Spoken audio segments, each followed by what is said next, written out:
All right, today we're diving into some pretty shocking claims about a massive military escalation in the Middle East. Our source material lays out a dramatic, direct, and, well, devastating confrontation between Iran, the United States, and Israel. So let's get right into what it's all about. So, the source kicks things off with an absolute bombshell. A joint U.S.-Israeli military operation has hit Iran, and the immediate fallout is described as just immense, with over 200 people reportedly killed. Right from the start, this is being framed not as some minor skirmish, but as a huge, coordinated assault. Now, Iran's supposed response was just as sweeping. According to the source, we're not just talking about a counterattack on Israel here. No, this was a massive retaliation targeting U.S. military assets all across the region, everywhere from Qatar to Jordan. You can see how a conflict like this would immediately spiral way beyond Iran's borders. An attack on this scale just makes you wonder, right? What was the goal? The source claims the U.S. gave it a name, Operation Freedom, but what did they actually hope to accomplish with it? Well, according to the source, the official goals were purely military.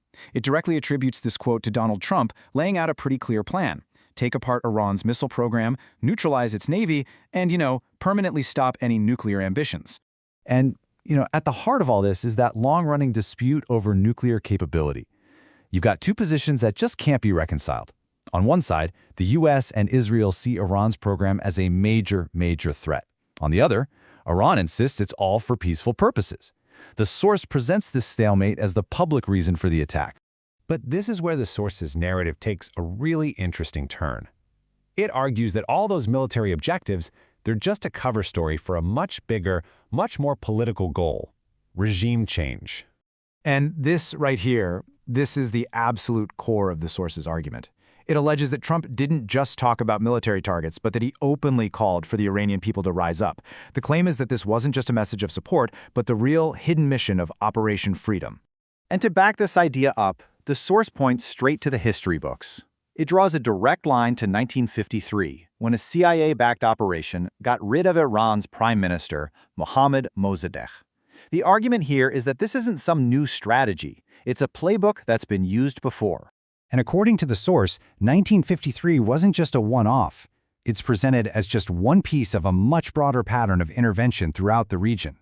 This timeline really lays out the case the source is making. It connects the dots from Iran in '53 to Iraq in 2003 with the removal of Saddam Hussein, and finally to Libya in 2011 with the overthrow of Muammar Gaddafi. The idea is that these aren't disconnected events, but part of a recurring strategy.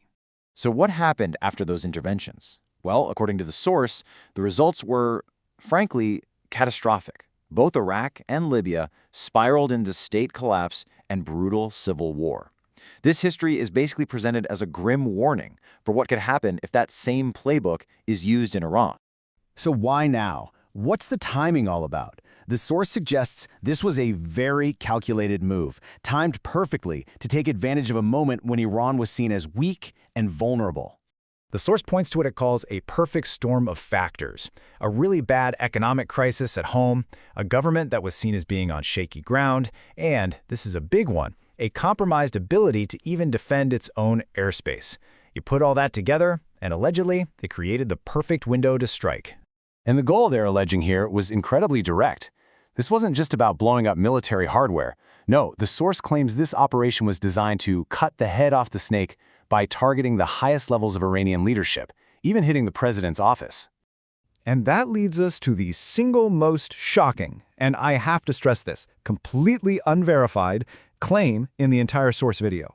It reports that Donald Trump himself is claiming that Iran's supreme leader, Ayatollah Khamenei, was killed in the attacks. Now, to be crystal clear, this is a monumental allegation presented by the source as a direct statement from Trump. So in the end, our source lays out a scenario with consequences that are just staggering to think about. It doesn't really give us any answers, but it leaves us with this one critical question. If these claims are even partially true, what would the terrible impact be not just for Iran, but for the entire region? That's the heavy question we're left to consider.